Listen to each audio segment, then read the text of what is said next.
শুধু দর্শক, ধারাবাহিকভাবে আমরা এই যাবৎকাল রাজধানী ঢাকার যে দেয়াল পত্রিকা, এটা আমরা দেখিয়ে থাকি। আজকে আমরা দেখতে পাচ্ছি ভোরের দর্পণ। ভোরের দর্পণের প্রথম পেজে তারা ছেপেছেন, বিশেষ করে আজকে সোমবার এবং 10ই ফেব্রুয়ারি। প্রথম পাতায় আমরা দেখতে পাচ্ছি সারা দেশে গ্রেপ্তার 1308, operation devil hunt. Operation devil hunt শুরু হয়েছে গাজীপুর থেকে এবং সারা দেশে। এখানে উল্লেখ করেছে সারা দেশে গ্রেপ্তার 1308 জন। পাশাপাশি আমরা আরও দেখতে পাচ্ছি গতকাল অন্তর্বর্তী সরকারের প্রধান উপদেষ্টা ডক্টর মোহাম্মদ ইউনূস রাষ্ট্রীয় অতিথি ভবন যমুনায় জুলাই গণ অভ্যুত্থান শহীদদের পরিবারের সদস্যদের সঙ্গে সাক্ষাৎ করেন। এ সময় এক শহীদদের স্বজনের কথাও বলেন।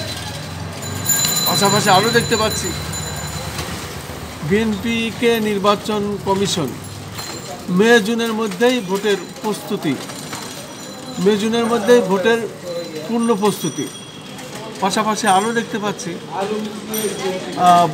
32-এর ঘটনা, অভ্যন্তরীণ ভারতের বক্তব্য অনাকাঙ্ক্ষিত, বলতেছে ঢাকার প্রতিবাদ। পাশাপাশি আবার দেখতে পাচ্ছি আজ প্রধান উপদেষ্টার কাছে নির্বাচনের রোডম্যাপ তুলে দেবে বিএনপি। আমরা আরও দেখতে পাচ্ছি এখানে যারা দেওয়াল পত্রিকা দেখেন, সাধারণত রাজধানী ঢাকায় সাধারণত সকালেই দেখা যায় দর্শক উৎসুক জনতা এখানে আসেন এবং তারা এইভাবে দেয়াল পত্রিকা দেখেন। আমি দেখতে পাচ্ছি দৈনিক ফেনী, এবং এখানে আমরা দেখতে পাচ্ছি প্রথম পাতায় ছাপা হয়েছে সংঘর্ষে রূপ নিয়েছে দাগনভূঞার বিএনপির কন্দল। আরও দেখতে পাচ্ছি সোনাগাজীতে এবার পৌরসভার গ্রিল কেটে টাকা লুট, ঘটনার 3 দিনেও হয়নি মামলা। এই ধরনের আরও অনেক খবর আছে। জাতীয় সংসদের আসন 500 করার সুপারিশ, সংস্কার কমিশনের প্রতিবেদন, এ ধরনের আরও অনেক খবর আছে। আবার দেখতে পাচ্ছি সচিব হলেন বঞ্চিত 119 কর্মকর্তা। এই ধরনের আরও অনেক খবর প্রথম পেজে আছে। সচিব হলেন বঞ্চিত 119 কর্মকর্তা। এই ধরনের নিউজ আমরা দেখতে পাচ্ছি বিভিন্ন পত্রিকায় এখানে ছেপেছে। পাশাপাশি আরও দেখতে পাচ্ছি নয়া পয়গাম। এখানেও আমরা দেখতে পাচ্ছি গণ অভ্যুত্থানের বিরুদ্ধে ন্যারেটিভ তৈরি করতে $1 মিলিয়ন খরচ করা হচ্ছে, প্রেস সচিব বলেছেন।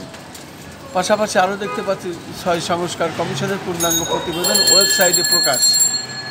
আরও দেখতে পাচ্ছি প্রথম পাতায় পুলিশ পরিচয়ে সোনাগাজীতে ঘরে ঢুকে ডাকাতি, অগ্নিসংযোগের অভিযোগ। এই হলো অবস্থা আজকের দেওয়াল পত্রিকার চিত্র। আমি ধারাবাহিকভাবে যেটা দেখিয়ে থাকি সেটাই আমি দেখে যাচ্ছি। আমরা দেখতে পাচ্ছি উৎসুক জনতা এগুলো সাধারণত দেখে থাকেন এবং আমরা এইভাবেই তাদেরকে দেখতে পাচ্ছি। পাশাপাশি সমস্ত দেওয়াল পত্রিকাতেই এই ধরনের নিউজ আজকে।